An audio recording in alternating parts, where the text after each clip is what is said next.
ఈరోజు మనం చెప్పుకోపోయే కథ హైటెక్ మ్యారేజ్ బ్యూరో. ఏవండి, మా బావగారు చెప్పిన ఆ హైటెక్ మ్యారేజ్ బ్యూరోలో మన అబ్బాయి బయోడేటా ఇచ్చిరండి అంటూ మా ఆవిడ వారం రోజులుగా నా చెవిలో జోరీగలాగా రొదపెడుతుంటే ఇంకా తప్పదని ఈ ఆదివారం వీలు చేసుకుని బయలుదేరాను. కారణమేమిటో తెలియదు కానీ మా అబ్బాయికి ఏడాది నుంచి పెళ్లి సంబంధాలు చూస్తున్నా ఇంతదాకా ఒక్కటీ కుదరలేదు. మ్యారేజ్ వెబ్సైటుల్లోనే కాకుండా ఊళ్ళో చెప్పుకోదగ్గ పేరున్న మ్యారేజ్ బ్యూరోలన్నిటిలోనూ వీడి పేరు రిజిస్టర్ చేశాం. చెప్పుకుంటే సిగ్గుచేటు, వీడు కాదన్న సంబంధాల కంటే వీడిని వద్దన్న అమ్మాయిలే ఎక్కువ. ఏమైనా కాలం చాలా మారిపోయింది. ప్రస్తుతం అమ్మాయిలకే డిమాండ్ ఎక్కువగా ఉంది కాబట్టి వాళ్ళు ఎంతమందిని రిజెక్ట్ చేసినా చెల్లిపోతుంది కలికాలం. అలా ఆలోచిస్తూనే గూగుల్ మ్యాప్ ప్రకారం మ్యారేజ్ బ్యూరోని వెతుక్కుంటూ వెళ్తుంటే దారిలో ఒక చోట ప్రీ వెడ్డింగ్ కోచింగ్ అన్న బోర్డు కనిపించింది. ప్రీ వెడ్డింగ్ ఫోటోషూట్ అని రాయబోయినవి పొరపాటున అలా రాసుంటారు అనుకుని నవ్వుకున్నాను. అయితే ఆ తర్వాత కూడా చాలా చోట్ల అటువంటి బోర్డులు కనిపించడంతో కొంచెం పజిల్ అయ్యాను. హైటెక్ మ్యారేజ్ బ్యూరోకి చేరుకున్నాక లోపలికి అడుగు పెడుతుంటే పిల్ల తెమ్మెరలా వీచిన చల్లటి గాలితో పాటే వీణుల విందుగా వినిపించిన సన్నని ఫ్లూటు స్వరానికి నా మనసంతా ఆహ్లాదమయ్యింది. ఎదురుగా రిసెప్షన్ డెస్క్ ముందున్న నలుగురు అమ్మాయిల్ని చూసి అటువైపుకి నడవబోతుంటే, సార్ ఇటు రండి అంటూ ఒక వ్యక్తి నన్ను అక్కడే ఉన్న ఒక మెషిన్ వద్దకు తీసుకువెళ్ళి నా చేత ఆ మెషిన్ స్క్రీన్ పైన నా వివరాలన్నీ టైప్ చేయించగానే ఆ మెషిన్ నుండి ఒక టోకెన్ బయటికి వచ్చింది. దాన్ని తీసుకుని చదువుతూ, మీ టోకెన్ నెంబర్ 12, మిమ్మల్ని పిలిచేదాకా అలా కూర్చోండి అని చెప్పి వెళ్ళాడతను. ఇంకా చేసేదేముంది, అక్కడే ఒక సోఫాలో సెటిల్ అయిపోయి చుట్టూ నిశితగా పరికిస్తే గోడలకు అందమైన ఆయిల్ పెయింటింగులు, కుండీల్లో చక్కటి బోన్సాయ్ చెట్లు, అక్వేరియంలో రంగురంగుల చేప పిల్లలతో కనువిందుగా తోచింది ఆ హాలు. లేత గులాబీ రంగు, ఊదా రంగు యూనిఫామ్ ధరించిన స్టాఫ్ బిజీగా అటూ ఇటూ తిరుగుతుంటే అసలు నేనొచ్చింది మ్యారేజ్ బ్యూరోకేనా లేదా ఏదైనా స్టార్ హోటల్కా అన్న సందేహం కలిగింది. అక్కడే ఎదురుగా గోడకి బిగించిన స్క్రీన్ పైన మ్యారేజ్ బ్యూరోకి సంబంధించిన అడ్వర్టైజ్మెంట్లు, టెస్టిమోనియల్స్ చూస్తుంటే సమయం ఎలా గడిచిపోయిందో తెలియలేదు. టోకెన్ నెంబర్ 12 అని మైక్లో వినిపించగానే గబగబా వెళ్ళి రిసెప్షన్ డెస్క్కి ఎదురుగా ఉన్న కుర్చీలో కూర్చుని మా అబ్బాయి బయోడేటాని, ఫోటోలని అక్కడ కూర్చున్న అమ్మాయి చేతికి అందించాను. వెంటనే ఒక చేత్తో ఆ డేటాని కంప్యూటర్లోకి ఎక్కిస్తూనే మరో చేత్తో ఒక పేపర్ తీసి నా చేతిలో పెట్టి, సార్ ఇందులో మా సర్వీసెస్, వాటి ఫీజులు, ఇంకా మా బ్యూరో షరతులన్నీ వివరంగా ఉన్నాయి, ఒకసారి చదువుకోండి. అలాగే మరో విషయం, ఇక్కడ మేము పెళ్లి సంబంధాలతో పాటు ప్రీ వెడ్డింగ్ కోచింగ్ కూడా ఇస్తాం. మీరు రెండింటికి ఒకేసారి రిజిస్టర్ చేశారంటే ఫీజులో 30% డిస్కౌంట్ ఇస్తాం అని చెప్పిందామె. ఆ చివరి మాటలకి ఇందాక దారంతా కనిపించిన బోర్డులు చప్పున గుర్తుకురాగా, ఆ కోచింగ్ వివరాలేంటో కొద్దిగా చెబుతారా అమ్మా అన్నాను. దానికామె, ముందుగా మీరు లోనికి వెళ్ళి మా ఫెసిలిటీస్, మా కోచింగ్ క్లాసెస్ అన్నీ చూసిరండి. కోచింగ్ గురించిన వివరాలన్నీ మా ఏజెంట్ మీకు డీటెయిల్డ్గా చెబుతారు అని చెప్పి ఒక ఏజెంట్కి నన్ను అప్పగించింది. ఏజెంట్తో కలిసి లోనికి వెళ్ళగానే అక్కడ వరుసగా 10-12 దాకా ఏసీ గదులు కనిపించాయి. మొదటి గది ముందు ఆగి, ఇది అబ్బాయిల ప్రీ వెడ్డింగ్ కోచింగ్ క్లాస్ అని చెప్పాడు ఏజెంట్. ఆ గదికి బయట వైపునున్న టీవీ స్క్రీన్ పైన లోపల జరుగుతున్నదంతా కళ్లకు కట్టినట్లుగా కనిపిస్తుంటే శ్రద్ధగా చూడసాగాను. చూడండి కిరణ్ గారు, మీరు వర్కింగ్ చేయబోయే అమ్మాయి వర్కింగ్ ఉమెన్ అయి ఉండాలి అని ఆశిస్తున్నారు కదా. మరి మీరు పెళ్లి చూపులకు వెళ్ళినప్పుడు ఆ అమ్మాయి ఉద్యోగినినే ఎందుకు పెళ్లి చేసుకోవాలనుకుంటున్నారు అని ప్రశ్నిస్తే దానికి మీరేమని చెబుతారు అంటూ క్లాసులో ఒక అతన్ని ప్రశ్నిస్తుంది టీచర్. ఆ ప్రశ్నకి అతను ఏం సమాధానం చెబుతాడా అని ఆసక్తిగా చూస్తున్నాను. నేను నా భార్య ఇద్దరం ఉద్యోగస్తులమైతే సొసైటీలో మా స్టేటస్ పెరుగుతుంది. 2 శాలరీలతో త్వరగా అన్ని హంగులు అంటే కారు, ఇల్లు, స్థలాల్లాంటివన్నీ అమర్చుకోవచ్చు. ఇంకా మాకు పుట్టబోయే పిల్లల్ని మంచి స్కూల్స్లో చదివించవచ్చు. గుడ్. మీకేం కావాలో చక్కటి క్లారిటీ ఉంది. కాకపోతే మీరు చెప్పిన ఆ సమాధానం విన్నాక ఆ అమ్మాయి మిమ్మల్ని మనీ మైండెడ్ మనిషిగా అపోహపడే ప్రమాదం ఉంది. కాబట్టి మీ సమాధానాన్నే నేను కొద్దిగా మార్చి చెబుతాను వినండి అంటూ టీచర్ ఇలా చెప్పడం మొదలుపెట్టింది. మా ఇంట్లో అంతా జెండర్ ఈక్వాలిటీస్ అంటే స్త్రీ పురుష సమానత్వాన్ని నమ్ముతాం. మా అమ్మా నాన్నలు నన్ను, మా చెల్లిని అన్ని విషయాల్లో సమానంగా చూస్తారు. అలాంటి వాతావరణంలో పెరిగాను కాబట్టి నా భార్య నాతో సమానంగా చదువుకొని చదువుకు తగ్గ ఉద్యోగం చేయాలని ఆశిస్తున్నాను. ఈ సమాధానం నాకు తెగ నచ్చేసింది. నిజమే, పెళ్లి చూపుల్లో ఇలా చెబితేనే కదా ఏ అమ్మాయి అయినా ఇంప్రెస్ అయ్యేది. మీరు చెప్పింది బాగుంది మేడం, నోట్ చేసుకుంటాను అన్న ఆ అబ్బాయితో కేవలం దీన్ని పేపర్ పైన నోట్ చేసుకుంటే సరిపోదు. ఆ మాటల్ని పదే పదే మనసులో మననం చేసుకోవాలి. అప్పుడే అవి మీ ప్రవర్తన పైన గాఢమైన ముద్రని వేసి మనస, వాచ, కర్మన మీరు మీ భార్యని మీతో సమానంగా చూసేటట్టుగా చేస్తాయి. ఓహో, అంటే ఒక రకంగా సెల్ఫ్ హిప్నాసిస్ చేసుకోవడం అన్నమాట. పర్సనాలిటీ డెవలప్మెంట్ కోర్సుల్లో చెప్పినట్టుగా ఇంకా పాజిటివ్ థాట్స్తో మనసుని నింపుకోవడం మంచిదేలే అనుకుంటూ తిరిగి స్క్రీన్కి చెవులు కళ్ళు అప్పగించేశాను. ఇప్పుడు నేను చెప్పినదంతా పెళ్లి చూపులకు ముందు ఉపయోగపడే పాఠం. ఇక లెసన్ నెంబర్ 2కి వెళితే, మీరు ఆశించినట్లుగానే ఉద్యోగస్తురాలైన అమ్మాయితో మీ వివాహం జరిగిందనుకోండి. మీ కాపురంలో ఒకరోజు మీరు ఎప్పట్లాగే 6 గంటలకల్లా ఆఫీస్ నుండి ఇంటికి వచ్చేశారు.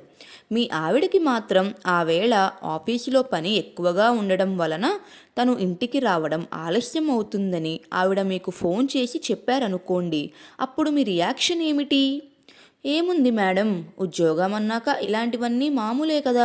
తను ఇంటికి వచ్చేదాకా హాల్లో టీవీలో ఏ ప్రోగ్రామో చూస్తూ కూర్చుంటాను. లేదంటే ఏ వాట్సాప్లోనో ఫేస్బుక్లోనో లేదా డైరెక్ట్గా ఫోన్లోనో నా ఫ్రెండ్స్తో చాటింగ్ చేస్తాను. బాగుంది. ఆమె ఇంటికి వచ్చేదాకా మీరు ఏ విధంగా టైంపాస్ చేస్తారో చెప్పారు. కానీ ఇక్కడ మీరు అర్థం చేసుకోవలసిన విషయం ఒకటి ఉంది. ఆఫీసులో ఎక్కువసేపు పనిచేసి ఆలస్యంగా ఇంటికొచ్చే మీ భార్య రాగానే మళ్ళీ వంట చేయడం కష్టం.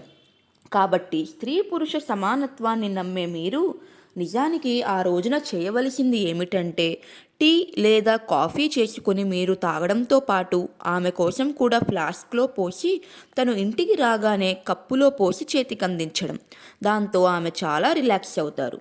అలాగే తను ఇంటికి చేరుకునే లోపే సింపుల్గా డిన్నర్ని ప్రిపేర్ చేయడం కానీ లేదా బయట నుంచి ఆర్డర్ చేసి తెప్పించడం కానీ చేయడం మరింత శ్రేష్టం.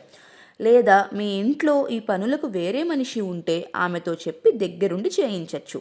నిజానికి ఆ ఒక్కరోజే కాకుండా ప్రతిరోజు ఇంట్లో వంటలతో సహా అన్ని పనుల్లో మీరు సమాన భాగం తీసుకుంటే మీ అన్యోన్య దాంపత్యానికి 100 ఏళ్ల గ్యారంటీ ఉంటుంది.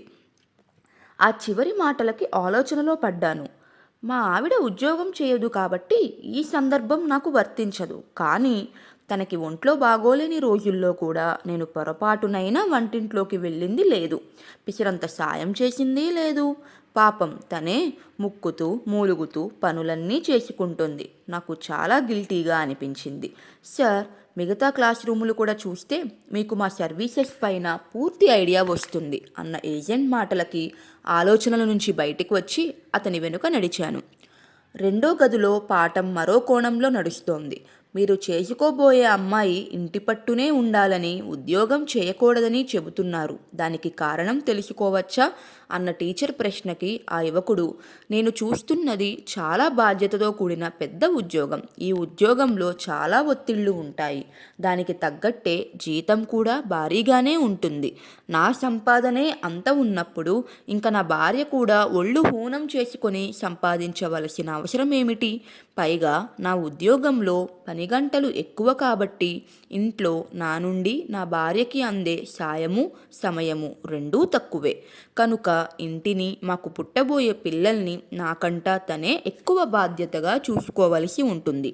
అందుకే తను ఉద్యోగం చేయకుండా ఇంటి పట్టునే ఉంటే బాగుంటుందని నా ఆలోచన అని చెప్పాడు. చాలా బాగా చెప్పారు పునీత్ గారు. ఈ విషయంలో నేను మీకు చెప్పవలసిన పాఠాలు ఏమీ లేవు. అలాగే మీ ఆలోచన ధోరణిని పెద్దగా సరిదిద్దవలసిన అవసరమూ లేదు. కాకపోతే మరింత క్లారిటీ కోసం ఒక చిన్న రోల్ ప్లే చేద్దాం. కొంచెం సేపు నన్ను మీ భార్యగా అనుకోండి. ఉదయం మీకోసం మీకు ఇష్టమైన బ్రేక్ఫాస్ట్ని నేను వేడివేడిగా వడ్డించాను. దానికి మీరు ఎలా ప్రతిస్పందిస్తారు? చాలా ఆసక్తిగా అనిపించింది నాకు ఈ సంభాషణ. ముందే చెప్పానుగా మేడం, నేను చాలా బిజీ అని. అందులోనూ ఉదయం పూట ఆఫీసుకు వెళ్ళే హడావిడిలో ఉంటాను కాబట్టి గబగబా తినేసి ఆఫీస్కు బయలుదేరతాను. నిజమే, అంత పెద్ద ఉద్యోగం చేస్తున్న మనిషికి ఉదయాన్నే బ్రేక్ఫాస్ట్ని ఆస్వాదించే తీరిక, సమయము ఎక్కడుంటాయిలే పాపం. కానీ నా ఆలోచనలకు భిన్నంగా ఉన్నాయి ఆ తర్వాత మాట్లాడిన ఆ టీచర్ మాటలు.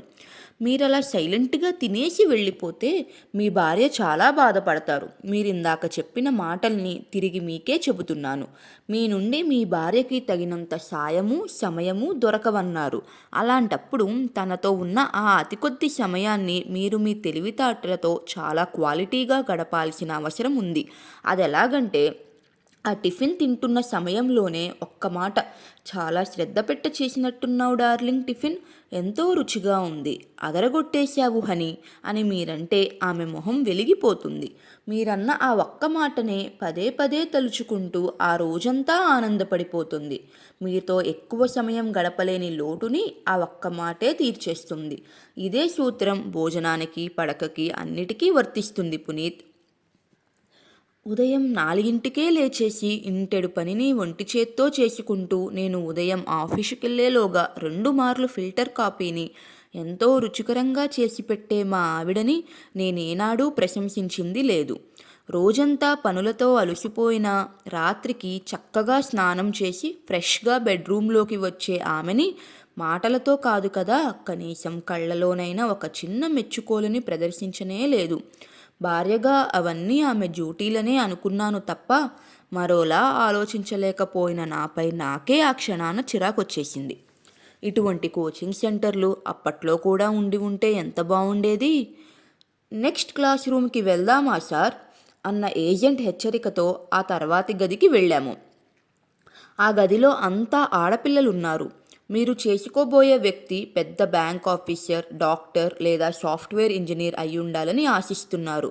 అలా ఎందుకని అంటే వాళ్ళకి మంచి సంపాదన, సమాజంలో మంచి పేరు ప్రతిష్టలుంటాయి అన్నదేగా మీ సమాధానం అన్న టీచర్ ప్రశ్నకి అవునన్నట్టుగా ఆ అమ్మాయిలంతా తలాడించారు.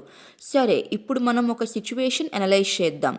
ఒకరోజు మీ వారితో కలిసి మీరు డిన్నర్కి బయటకి వెళ్ళే ప్రోగ్రాం పెట్టుకున్నారు.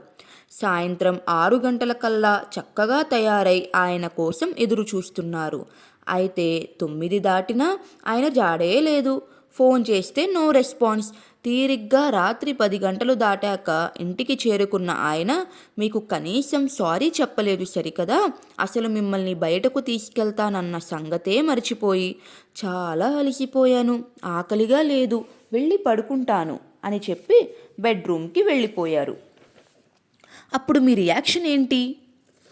నా పట్ల అంత నిర్లక్ష్యంగా ప్రవర్తించే వ్యక్తిని నేను ఒక్క క్షణం కూడా భరించలేను, వెంటనే విడాకులకు అప్లై చేస్తాను అని ఒకరు, వెంటనే సూట్ కేస్ సర్దుకొని మా పుట్టింటికి వెళ్ళిపోతా, తను వచ్చి నా కాళ్ళు పట్టుకుంటే గాని తిరిగి తనతో వెళ్ళను అని మరొకరు, కనీసం వారం రోజులైనా తనతో మాట్లాడను, నన్ను తాకనివ్వను అంటూ అక్కడున్న అమ్మాయిలంతా తలా ఒక రకంగా సమాధానమిచ్చారు. అవన్నీ ఓపిగ్గా విన్నాక, చూడండమ్మా, మీరంతా గుర్తుపెట్టుకోవాల్సిన విషయం ఒకటుంది. అదేమిటంటే, అంత పెద్ద పొజిషన్లో ఉన్న వ్యక్తి చాలా బిజీగా ఉంటారు. కాబట్టి అతను ఫ్యామిలీతో ఎక్కువ టైం గడపలేడు. ఆ విషయం మీరు అతన్ని పెళ్లి చేసుకునేందుకు ముందే తెలుసుకుంటే మంచిది. అతనికి మీ పైన బోలెడంత ప్రేమ ఉంటుంది, కానీ దాన్ని ప్రదర్శించేందుకు అతనికి చాలినంత సమయం దొరకడం లేదన్న విషయాన్ని మీరు అర్థం చేసుకోవాలి. కాబట్టి మీరే చొరవ తీసుకొని అతను భోజనం చేస్తున్నప్పుడు పక్కనే కూర్చొని మాట్లాడడం, లేదా ఉదయాన్నే అతనికి జాగింగ్ లేదా రాత్రిపూట వాకింగ్ చేసే అలవాటు ఉంటే అతనితో పాటు మీరు కూడా వీలు చేసుకుని వెళ్ళడం లాంటివి చేస్తూ మీరిద్దరూ కలిసి గడిపే సమయాన్ని కొద్ది కొద్దిగా పెంచుకుంటూ రావాలి. అలాగే అతను ఇంట్లో లేని సమయాల్లో మీరు మీ ఫ్రెండ్స్తోనో మీ పిల్లలతోనో ఆహ్లాదంగా గడపడాన్ని అలవాటు చేసుకోవాలి, లేదా ఏవైనా చక్కటి హాబీలను డెవలప్ చేసుకోవాలి అన్న టీచర్ మాటలు చాలా అర్థవంతంగా తోచాయి. సార్, ఇంతదాకా థియరీ క్లాస్ రూమ్లని చూశారు కదా, ఇప్పుడు ప్రాక్టికల్ క్లాసెస్ చూద్దాం అంటూ ఏజెంట్ తీసుకెళ్లిన మరో గదిలోకి తొంగి చూసి ఆశ్చర్యపోయాను. ఆ గదిలో అబ్బాయిలు అమ్మాయిలు ఒకరితో ఒకరు మాట్లాడుకుంటూ నవ్వుకుంటూ తలో పని చేస్తున్నారు. కొంతమంది బట్టలు ఉతుకుతున్నారు, కొంతమంది గిన్నెలు కడుగుతున్నారు, మరి కొంతమంది ఆరిన బట్టలను దొంతర్లుగా మడతలు పెడుతున్నారు, ఇంకొంతమంది డైనింగ్ టేబుల్ను శుభ్రంగా తుడుస్తున్నారు. ఆ గదికి అటాచ్డ్గా ఉన్న కిచెన్లో కుస్తీ పడుతున్న వాళ్ళు కొందరు. అది చూసి నాకు ఏమీ అర్థం కాక, ఇదంతా ఏమిటి, వీళ్ళంతా ఎవరు, ఇక్కడ ఏదైనా హాస్టల్ నడుపుతున్నారా అంటూ ఏజెంట్ని అడిగాను. దానికతను పెళ్ళున నవ్వేసి, భలేవారే, ఇది హాస్టల్ కాదు, వాళ్ళంతా పనివాళ్ళు కారు, ఇది కూడా ఈ కోచింగ్లో ఒక భాగమే. భార్యాభర్తల మధ్య గొడవల్లో సింహభాగం ఇంటి పనుల విషయాలే కదండి. అందులోనూ భార్యాభర్తలిద్దరూ ఉద్యోగస్తులైతే ఇంట్లో ఎవరు ఏ పనులు చేయాలన్న దానిపైన చిన్న సైజు ప్రపంచ యుద్ధాలే జరుగుతుంటాయి. సాధారణంగా ఇంట్లో పనులు ఎక్కువగా ఆడవాళ్లపైనే పడుతుంటాయి. దాంతో వాళ్ళల్లో అసహనం పెరిగిపోయి చిరాకులు ఎక్కువైపోయి మెల్లిమెల్లిగా అవే పెద్ద గొడవలకి దారితీస్తాయి. అలా జరగకుండా ఉండేందుకే అబ్బాయిలకి ఇలా పనులు నేర్పిస్తున్నాం. నిజానికి ఈ కాలం అమ్మాయిలు కూడా ఇంటి పనులు చేయడాన్ని నామోషిగా భావిస్తున్నారులేండి. డబ్బులు పడేస్తే పనివాళ్ళు దొరుకుతారనేది వాళ్ళ ధీమా. కానీ ఇంట్లో ఎంతమంది పనివాళ్ళున్నా కూడా కొన్ని పనుల్ని ఇంటి యజమానులే చేసుకోవలసి ఉంటుంది. దానికి తోడు అడపాదడపా పనివాళ్ళు పనికి నాగా పెడుతుంటారు. అలాంటప్పుడు పని చేయాల్సింది నువ్వా నేనా అంటూ భార్యాభర్తలు తగువులు పెట్టుకోకుండా సరి సమానంగా పంచుకుంటేనే సంసారం సవ్యంగా సాగుతుంది. పాతకాలంలో అయితే తల్లుల వెనకాలే ఉంటూ ఆడపిల్లలు పెళ్లికి ముందే ఇంటి పనులన్నీ నేర్చేసుకునేవాళ్ళు. ఈ కాలం ఆడపిల్లలు చదువులు బాగా చదువుతున్నారు కానీ పనుల విషయంలో మాత్రం పెద్దగా ఆసక్తి చూపించడం లేదు. అలాగే మగపిల్లల విషయానికొస్తే అప్పట్లో ఆడపిల్లలు ఉద్యోగాలు చేయకుండా ఇంటి పట్టునే ఉండేవాళ్ళు కాబట్టి మగపిల్లలకి ఇంటి పనులు చేసే అవసరం ఉండేది కాదు. కానీ ఇప్పటి పరిస్థితి అది కాదు కదా. ఇది అర్థం చేసుకున్న ఈ కాలం తల్లులు తమ కొడుకులకి కొద్దో గొప్ప ఇంటి పనుల్ని నేర్పించే ప్రయత్నాల్ని చేస్తున్నారు. కాకపోతే ఇంకా పాత భావాలు పోని తండ్రులు వాటికి మాత్రం దానికి అడ్డుపుల్లలు వేస్తున్నారు. అందుకే ఇక్కడ ఇలా వాళ్ళందరికీ ఇంటి పనుల్లో ప్రత్యేకంగా ట్రైనింగ్ ఇవ్వాల్సి వస్తుంది. నిజమే, మా ఆవిడ కూడా ఇలాగే ఎప్పుడైనా మా అబ్బాయికి ఇంట్లో పని చెప్పబోతే, మగపిల్లాడికి ఆడంగి పనులు చెప్తావేంటి బుద్ధి లేకుండా అంటూ నేను కసిరేవాడిని. మనసులో అనుకోబోయి ఆ మాటలని పైకే అనేశాను. పనులకి లింగభేదం ఏమిటండి, అయినా మీరింకా నయమేలేండి. నాకు తెలిసిన చాలామంది తండ్రులైతే కొడుకులకే కాదు కూతుర్లకు పని చెప్పినా ఇష్టపడరు. కూతుర్ని యువరాణిలా చూసుకుంటారు. ఇంట్లో పనులన్నీ భార్యే చేసుకుపోవాలనుకుంటారు. భార్య కూడా ఒకప్పుడు పుట్టింట్లో యువరాణిలాగే పెరిగొచ్చిందనే విషయాన్ని తలచుకోరు. అలాగే రేపు వివాహమై మరో ఇంటికి వెళ్ళిపోయాక తన కూతురు కూడా తన భార్యలాగే అక్కడ పనులన్నీ చేసుకోవాలన్న సంగతి తోచదు వాళ్ళకి. అయినా స్త్రీ పురుష తారతమ్యాలు లేకుండా వంటతో సహా అన్ని పనుల్ని అందరూ నేర్చుకుంటే అవసరానికి పనికొస్తుంది కదండి. ఫర్ ఎగ్జాంపుల్, భార్య జ్వరంతో మంచమెక్కిందనుకోండి, స్విగ్గీ జొమాటోలపైన ఆధారపడి ఆరోగ్యాన్ని మరింత పాడు చేసుకోకుండా ఇంట్లోనే చక్కగా 4 ఇడ్లీలు చేసి పెడితే ఆవిడ సంతోషిస్తుంది, త్వరగా కోలుకుంటుంది. ఆ అనుబంధం మరింత బలపడుతుంది కదండి అన్న ఏజెంట్ మాటలకి అవునన్నట్లు తల ఆడించాను. అప్పటికే ఈ కోచింగ్ సెంటర్తో చాలా ఇంప్రెస్ అయిన నేను ఇంకేమీ ఆలోచించలేదు. వెంటనే రిజిస్ట్రేషన్ ఫారంని నింపేసి మా వాడికి పెళ్లి సంబంధంతో పాటుగా కోచింగ్ క్లాసెస్కి కూడా డబ్బులు కట్టేశాను. ఇంటికి వెళ్తూ వెళ్తూ దారిలో వెజిటబుల్ మార్కెట్లో కనిపించిన పెద్ద మిరపకాయలను కొనేసి ఆ పైన యూట్యూబ్లో మా ఆవిడికి ఇష్టమైన మిర్చి బజ్జీ ఎలా తయారు చేయాలి అన్న వీడియోని సేవ్ చేసి పెట్టుకున్నాక మొట్టమొదటిసారిగా నా చేతి మిర్చి బజ్జీలు తింటుంటే మా ఆవిడ కళ్ళల్లో మెరిసే కాంతిలో నన్ను నేను చూసుకోవాలన్న కోరిక నన్ను తొందర చేస్తుంటే వడివడిగా ఇంటికి బయలుదేరాను. ఏవండి, ఎన్నడూ లేనిది అసుర సంధ్య వేళ పడుకున్నారేమిటి? లేవండి, ఆ హైటెక్ మ్యారేజ్ బ్యూరోలో మన అబ్బాయి పేరు రిజిస్టర్ చేసి రావాలన్న సంగతి మీకసలు గుర్తుందా లేదా అన్న మా ఆవిడ మాటలకి ఉలిక్కిపడి కళ్ళు తెరిచాను. ఓహో, అయితే ఇదంతా కలేనా? ఏమైతేనేం, బూజు పట్టిన నా పురుషాహంకార భావాలన్నీ కూకటి వేళ్లతో పెకిలించేసి నా ఆలోచనల్లో చక్కటి మార్పుని కలిగించిన ఆ సుస్వప్నానికి మనసులోనే నమస్కారం చేసుకుంటూ హైటెక్ మ్యారేజ్ బ్యూరోకి బయలుదేరాను. వచ్చేటప్పుడు బజ్జీల కోసం మిరపకాయలు తీసుకొస్తాను.